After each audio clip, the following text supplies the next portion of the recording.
Fantasia's dating history.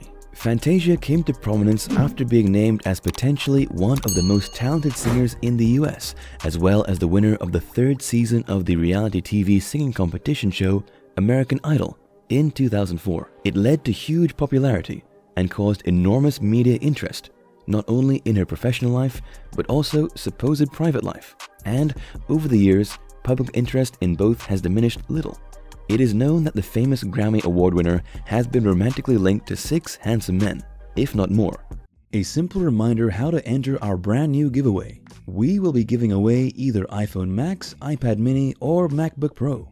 It's really your choice. All you have to do is watch the full video, leave a like, comment the keyword hidden in the video, subscribe, and turn on notifications to enter the giveaway. It's really that simple. Reportedly making some poor decisions in her personal life. So let's dig a bit deeper and find out what these might be. Born Fantasia Barrino in 1984 in High Point, North Carolina.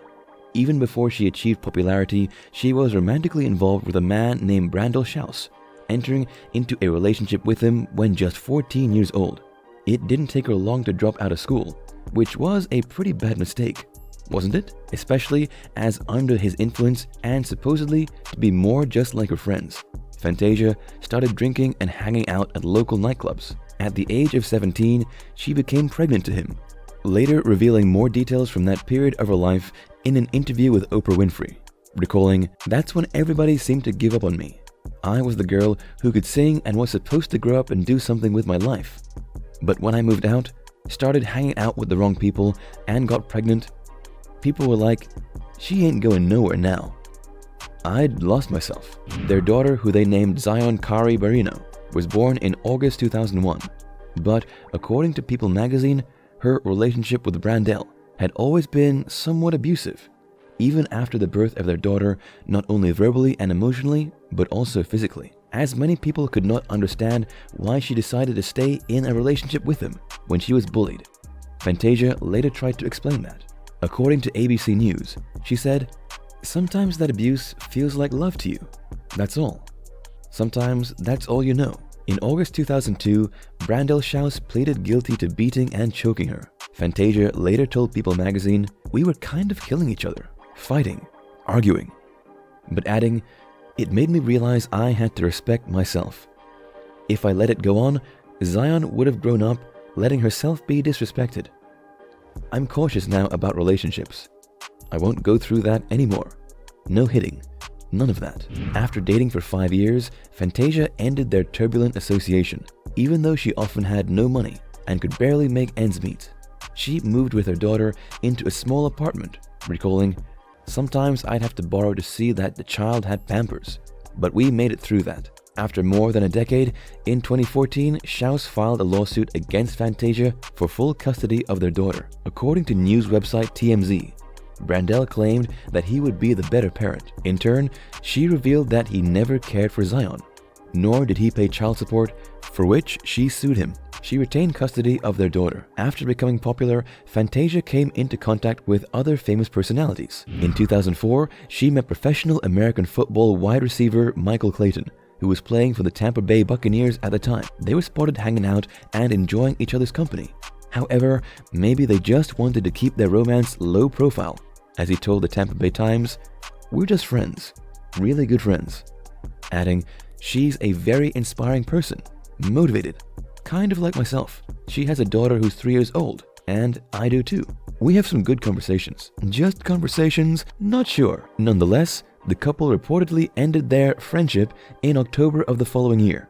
In June 2006, Fantasia was rumored to have had a brief fling with the famous singer Jamie Foxx. At the time, they went on tour together, professionally, and it was never confirmed that anything else happened between them.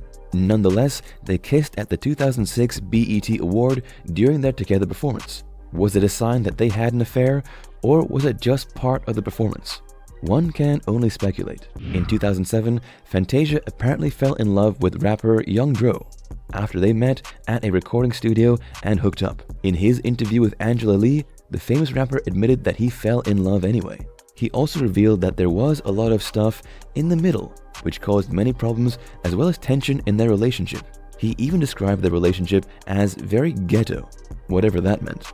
but he accepted Fantasia's daughter and even became a father figure to her. He also claimed that he was the one who decided to end their story after 2 years of dating. But Fantasia said in her interview for MTV that she was the one to initiate their separation and that the main reason was her career, saying, "I mainly just focus on my career right now. Everybody wants love. Right now, it's not my main focus. When I let it be my main focus, it interfered with everything else I had going on." Fantasia described the handsome rapper as hilarious. "He will keep you laughing. He's very fun. He reminded me of my father. That's why I fell in love with him. He's a good man." After the split, they remained good friends, and he revealed, "She reaches to me when she wants to talk. I reach out to her when I want to talk." 2009 was the year of the singer's allegedly worst decisions, becoming romantically involved into a relationship with a married man named Antoine Cook, a T-Mobile store manager. They met each other at his store in August, and the chemistry between them worked immediately. So, in the following month, Antoine decided to leave his wife and their 2 children because of Fantasia. News about their affair hit the headlines, and in August of the following year, his wife Paula sued the singer for having an affair with her husband since August 2009, and specifically making a sex tape with him, accusing her of breaking up their marriage. Fantasia said that she believed that the couple had already separated in summer 2009, while his wife claimed that they split in June 2010. According to People magazine, Fantasia said, "When I met him, he was separated. He wasn't living in his home. He didn't want to be back with his wife. That is what I was told." Her lawyer, Gina Morris, told People she wasn't as effervescent and peppy as she normally is, but she has a lot on her mind. She is still physically and emotionally drained, but when she gets knocked down, she gets up pretty quick, and she is on the same track to do that again, Morris said in an official statement. Antoine would be remiss not to address the criticism and judgment he has received. He knew Fantasia Barrino, but the failure of his marriage can in no way be blamed on anyone except the 2 people that were a part of the union, Paula and Antoine. In November 2010, the judge ruled in Fantasia's favor that the Cooks were separated at the time she started her romance with Antoine. Fantasia and Antoine's story even ended up in an episode of her reality documentary series, Fantasia for Real, aired on VH1. However, Fantasia supposedly realized that she couldn't withstand so much pressure and tried to commit suicide by taking a huge number of sleeping pills. In her interview for VH1's Behind the Music, "I just sat in the closet and looked at the mirror and took all the pills in the bottle. I wanted to go to sleep and just be at peace. I knew exactly what I was doing. You can't accidentally take a whole bottle of pills." Fortunately, she was found lying on the floor by her manager Brian Dickens and was hospitalized. He later told the magazine, "Fantasia will weather this storm with the dignity and grace that she has exemplified throughout a life in which she has repeatedly overcome obstacles and challenges." Still, somewhat surprisingly, Fantasia continued her romance with Antoine and soon became pregnant, confirming the news that she was expecting a baby boy in a phone interview on The Wendy Williams Show in October 2011. The couple welcomed Dallas Xavier Barrino on 13th December. Then, in July 2012, they broke up, and he reportedly reconciled with Paula, but the former lovers apparently remain on good terms and actually share custody of their son.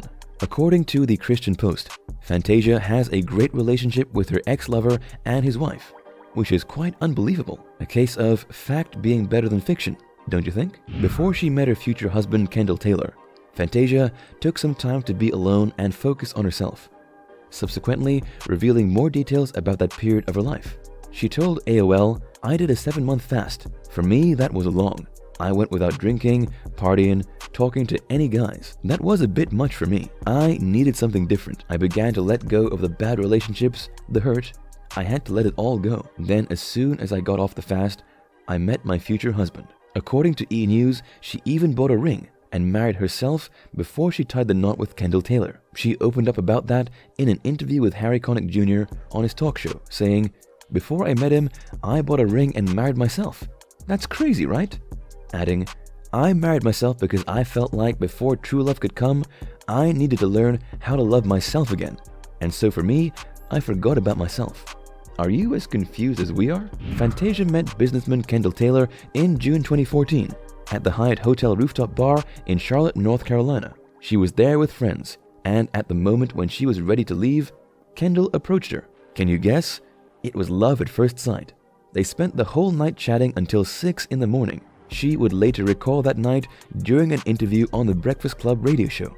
Never did he ever try to come on to me. It was just great conversation. I knew he was my dude. He became my boyfriend that night. After dating for just 3 weeks, Fantasia and Kendall exchanged their wedding vows. She later said that one day they were sitting and talking about marriage, and then it happened. He was like, let's do it. We went and got married at the courthouse. None of y'all knew. The world didn't know, she said. They then wore matching wedding bands, and her husband inked her name on his chest. In April 2015, it was rumored that the couple had ended their marriage. However, they were spotted together looking happier than ever. The lovebirds celebrated their anniversary with a beautiful ceremony which took place on a yacht. She shared a photo of them and wrote in the caption, "God made him just for me and me just for him," in order to prove to her that he married her out of love and not out of interest. Kendall encouraged Fantasia to sign a prenuptial agreement. She told the Breakfast Club he wanted a prenup, and I think that was a dope move because he wanted people to know, I don't want you for your money. On Christmas Day 2016, the happy couple celebrated their love by walking down the aisle for the second time. She posted a photo with the caption, "I love you so much that I'd do it over and over and over again. When I met you, I just knew. It was almost like I may have known you in another life. Like this love has happened before, and that's how it works so well between us. Because we've been here before, so we did it again. The right way. So, yes, I do. Isn't it romantic?" In an interview with the media company Essence, Fantasia revealed that her husband changed her for the better. She said, "I will have to say kudos to him, because when he came into my life, he brought out a Fantasia that I didn't even know was there. It started with my whole transition and my fasting time, because if I didn't sit back and take the time to realize who I was and let go of some stuff, then I would have lost him." Adding, "When he came into my life, I realized the queen I was because of the king that he is." She also said, "I always tell people I'm a wife and mother first. Marriage and motherhood gave me what I really need. I don't want my kids to ever grow up and be like, my mama was never there for this or for that. I make sure I am there for the most important things I need to be there for." Although considering her previous relationships and taking an enormous risk by agreeing to marry Kendall Taylor after only 3 weeks of dating, it was the best decision she has ever made in her life. They enjoy their marriage and love, and we can only wish them to live happily ever after. Thank you for spending some time with us. Make sure to like and subscribe so you never miss another video. We also handpick these videos which we recommend you watch next. You can talk to us on all social medias or ask a question in the comments below. Thank you for being with us, and we'll see you back tomorrow.